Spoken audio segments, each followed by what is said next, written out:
Hello friends, আমি এসে গেছি ফুড লাভার ফ্যামিলিতে। আপনাদের আবার স্বাগত।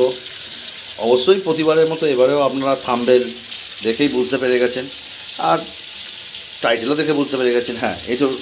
আজকে চিংড়ি নয়, অনেকে এঁচোড় চিংড়ি বানায়, আমি এঁচোড় চিংড়ি নয়, আমি এগ চিকেন এঁচোড় বা চিকেন এগ এঁচোড় এটা বানাবো। তো এগ চিকেন এঁচোড় বানাতে গেলে কী লাগে, আমি এঁচোড় নিয়ে নিচ্ছি এখানে 1 কিলো। এটাকে নুন আর হলুদ দিয়ে আগে ফুটিয়ে নিয়েছি, মানে স্টিমে সেদ্ধ করে নিয়েছি, সিটি মেরে 5টা সিটি মেরে সেদ্ধ করে নিয়েছি। আর এখানে চিকেনের টুকরোগুলোকে একটু বড় বড় রেখে এটাকে আমরা ফ্রাই করেছি। কী দিয়ে? নুন হলুদ তো আছে, তার মধ্যে চিকেন মশলা, ধনে, জিরে, ঠিক আছে, হালকা গরম মশলা ইত্যাদি দিয়ে আমরা এটাকে এখন ফ্রাই করে নিচ্ছি। একটু বড়, কিন্তু ছোটো নয়। এখানে ভাজা হয়ে গেছে। আর এখানে আছে আদা, রসুন এবং লঙ্কা পেস্ট। আর এখানে দুটো বড় বড় সাইজের পেঁয়াজ আমি কেটে নিয়েছি। আর এখানে ডিম আমি ফাটিয়ে নিয়েছি, ভেজে নেব। কতগুলো ডিম লাগবে এবার আপনাদের ব্যাপার হচ্ছে। আমি যেমন এখানে 1 কিলো এঁচোড়ের জন্য আমি ডিম ফাটিয়েছি 6টা, আমি বেশি করে দেবো বলে, ঠিক আছে। আর এখানে আমার 500 মাংস নিয়ে এসেছি, বোনলেসই। আমি আমার মতো কিউব করে কেটে নিয়েছি, কেটে নিয়ে আমি এখন ভেজে নিচ্ছি। তো মাংস এই স্যার আমার, যাই হোক, অনেকেই গাছপাটা বলে এটাকে। এঁচোড়টাকে আমি সেদ্ধ করে নিয়েছি, মাংসটাকে ভেজে নিয়েছি, ডিমটাকেও ভেজে নেবো। বেশি কিছু লাগে না এটার জন্য। তো যাই হোক, আমি টুকটুক করে এগোচ্ছি আর আপনাদের দেখাবো কীভাবে কী করতে হয়। যাই হোক, আমি এখন আগে মাংসটা প্রায় ভেজে নিচ্ছি, ডিমটাও ভেজে নেবো। মানে ডিমটা একটু বড় বড় ভুজিয়া করবো, কিন্তু ছোটো একদম না, একটু বড় ভুজিয়া করব। তো সাইজটা আমি দেখাচ্ছি, চলুন আগে ভেজে নিই, ভেজে নিয়ে আমি আসছি, দেখাচ্ছি। যাই হোক, আমরা চলে এলাম সেকেন্ড পর্বে। এখন আমরা কড়ায় তেল দিয়ে নিয়েছি, আর আমাদের ডিম ভাজা কমপ্লিট, চিকেন ফ্রাই কমপ্লিট, সব কমপ্লিট। এখন কড়ায় তেল দিয়ে নিয়েছি, আর আমি আছি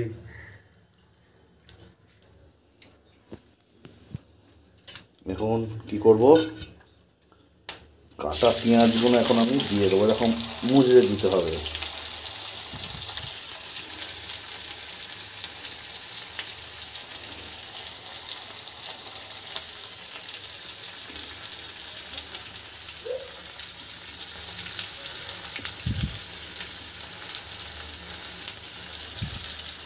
দিয়ে দিলাম কাটা পেঁয়াজগুলো।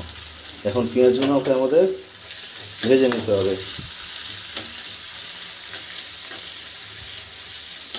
তো পেঁয়াজটা আমরা এখন আগে হালকা ব্রাউন যতক্ষণ না হবে ততক্ষণ আমাদের ভেজে নিতে হবে। তো পেঁয়াজগুলো মোটামুটি বেশি বড় করে কাটা নেই, ছোট করে কাটা আছে। তো আমি বেশি নাড়াঘাটা করব না, পেঁয়াজগুলো তাহলে ভেঙে যেতে পারে। তো দেখছেন কয়েকটা ব্রাউন হয়ে গেছে। আমি এখানে মোটামুটি এগুলো যেগুলো তলায় ছিল সেগুলো ব্রাউন হয়ে গেছে, যেগুলো ওপরে আছে সেগুলো এখনও ভাজা হচ্ছে। তো মোটামুটি এইভাবে আমাকে কনস্ট্যান্ট নেড়ে ঘেঁটে যেতে হবে, একদম হালকাভাবে। দেখছেন হালকা হালকা ব্রাউন হচ্ছে।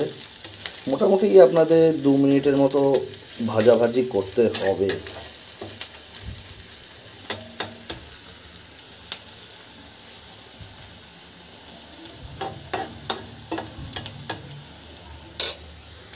মোটামুটি আমাদের হালকা ব্রাউন হয়ে গেছে। এবার আমরা আদা রসুন লঙ্কা পেস্টটা দিয়ে নিলাম।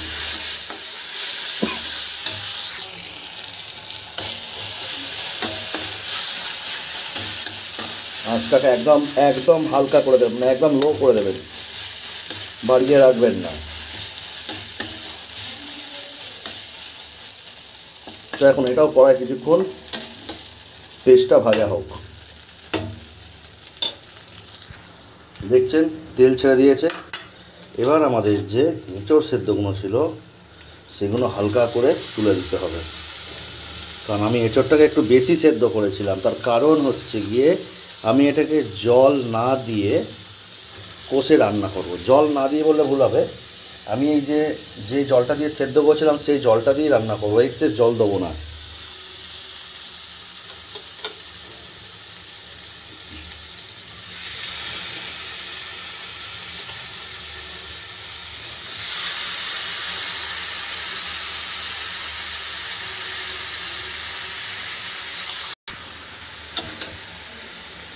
একদম হালকা হাতে কষবো।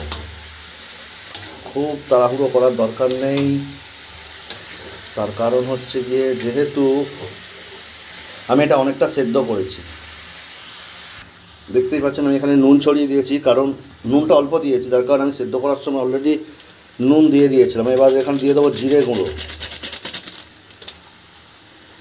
তারপরে ধনিয়া গুঁড়ো, ঠিক আছে, এবং চিকেন মশলা, পুরো চিকেনের মতো মাংসের মতো স্বাদ নিয়ে আসতে চিকেন মশলা দেবোই, তার সঙ্গে তো চিকেন পড়ছেই এখানে। এই তিনটে দিয়ে দিলাম, দিয়ে এবার আমি এটাকে আবার ভালো করে নাড়াঘাটা করতে থাকবো। আপনারা দেখতে পাচ্ছেন জল ছেড়ে দিয়েছে কীরকম, এরকম কিছুটা জল ছাড়তে থাকবে, ঠিক আছে। ওটা নেড়ে ঘেড়ে নিয়েছি, আমি জল ছেড়ে দিয়েছি, এবার এই জলটা আমি দিয়ে দেবো এখানে। নুন আমি ওই কারণের জন্য বেশি দিইনি, কারণ এই জলটায় তো নুনটা থেকে থাকবে, তো সেই কারণে নুনটা আমি দিইনি। এবার আমি এর সঙ্গে অ্যাড করে দেবো আমাদের ভেজে রাখা চিকেনগুলো। আচ্ছা, আপনাদের বলি, চিকেনটা কিন্তু বেশি ভাজবেন না, চিকেনটা মিডিয়াম ভাজবেন, খুব নরম মানে খুব হালকাও নয়, খুব কড়াও নয়, ঠিক আছে, সেরকম ভাজবেন। হালকা হলেও খারাপ নেই, কিন্তু বেশি হয়ে গেলে মুশকিল আছে, শক্ত হয়ে গেলে। তো একদম লো টু মিডিয়াম ফ্লেম বা লো ফ্লেমে একদম ওই 5-7 মিনিটের মতো ভাজলেই হয়ে যাবে চিকেনটা, ঠিক আছে। আর দেখাচ্ছি ডিমটা, আমি ডিমটা পরে আসছি, আগে চিকেনটা দেখিয়ে নিই। দেখতে পাচ্ছেন অনেকটা জল ছেড়ে দিয়েছে, মোটামুটি আমাদের প্রায় 80% হয়ে এসছে। আমি এবার ডিমটাকে ছড়িয়ে দেবো, ঠিক আছে। এবার বলে রাখি, ডিমটাকে এই যে দেখেছেন এরম বড় বড় করে ভুজিয়া করবেন, একদম ছোট ভুজিয়া করবেন না, তাহলে কিন্তু মিশে যাবে এর মধ্যে, ঠিক আছে। তো এটাকে এখন আমি বাদবাকি যে 20% সেটা করে নেবো, কিন্তু 20% করলে হবে না, 10% সেদ্ধ করতে হবে, আর বাদবাকি 10% আমি ঢাকা দিয়ে রাখবো, সেই ঢাকা স্টিমেতে কিন্তু হবে, ঠিক আছে। যাই হোক, বাদবাকি 10%টা আমি এখন রান্না করে নিই। দেখুন আমাদের জল তলানিতে নেমে গেছে, এবার আমি গ্যাসটাকে বন্ধ করে দেবো, আমাদের 10% হয়ে গেছে। এইবার কি করব, গরম মশলা আছে, গরম মশলাটাকে আমরা ছড়িয়ে দেবো। চিকেনের ফ্লেভার পাবেন এবং মটনে গরম মশলার ফ্লেভার পাবেন, এই হচ্ছে ব্যাপার। এটাকে মাখিয়ে এখন ঢাকা দিয়ে আমি রেখে দেবো, বাদবাকি 10%টা এইভাবেই রান্না হবে, ঠিক আছে। তো চলে এসেছি আমি একদম, আমার রান্না শেষ। এই যে হচ্ছে গিয়ে চিকেন এঁচোড়, ঠিক আছে। আমি মুখে বলবো না আপনাদের, আপনারা বানিয়ে একবার খেয়ে দেখুন। অনেকে চিংড়ি মাছে অ্যালার্জি থাকে, তো সেটা অনেকে খেতে পারেন না, কিন্তু হয়তো ডিমে অনেকে থাকে, কিন্তু যাদের থাকে না তাদের বলছি, যাদের শুধুমাত্র চিংড়ি মাছে অ্যালার্জি থাকে তাদের জন্য বলছি, একবার বানিয়ে খেয়ে দেখুন। দেখুন এঁচোড়গুলো গোটা গোটা, চিকেন, ডিম, এখানে পেঁয়াজগুলো দেখুন গোটা আছে, গোটা পাবেন, ঠিক আছে। তো আমার কথা অনুযায়ী একবার বানিয়ে খেয়ে দেখুন, বিশ্বাস করুন এই রেসিপিটা আপনারা বারবার বানাবেন। আমি ড্রাই করেছি, গ্রেভি করিনি, গ্রেভি একদম অল্প আছে, তলায় একদম অল্প আছে, কারণ আমি ড্রাইটা পছন্দ করি বলে ড্রাইটাই করেছি, গ্রেভিটা করিনি। বিশ্বাস করুন আমার কথা অনুযায়ী একবার বানিয়ে দেখুন, যদি ভালো না লাগে তখন আপনি আমাকে বলবেন। একবার বানিয়ে খেয়ে দেখুন, হয়তো একটু সময় লাগে, ধৈর্যের ব্যাপার, সময়ের ব্যাপার, একটু কস্টলিও হতে পারে অনেকের কাছে, কারণ চিকেন এগ দুটো পড়ছে। তো একবার বানিয়ে খেয়ে দেখুন যেরকমভাবে বানিয়েছি, যদি ভালো না লাগে আপনারা আমাকে বলবেন, অবশ্যই ভালো লাগবে। শুধু ভালো নয়, এই রেসিপিটা আপনারা বারবার বানাবেন, একবার দুবার নয়, বারবার বানাবেন, ঠিক আছে। তো আজকে এখানে রাখলাম, দেখা হচ্ছে আবার পরবর্তী ভিডিও। টাটা, ভালো থাকবেন, সুস্থ থাকবেন, ভালো করে খাওয়া দাওয়া করবেন, রান্না করবেন। তো আমরা বাঙালি খাবার জন্য বাঁচি, আর বাঁচার জন্যই খাই। টাটা। আমি খেতে বসেছি, আপনাদের একবার এঁচোড় সেদ্ধটা আমি দেখিয়ে দিই কেমন হয়েছে। অনেকে হয়তো বলতে পারেন, এ দেখছেন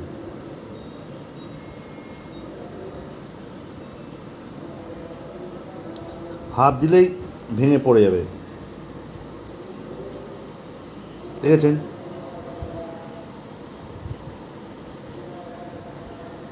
জাস্ট হালকা ভেঙে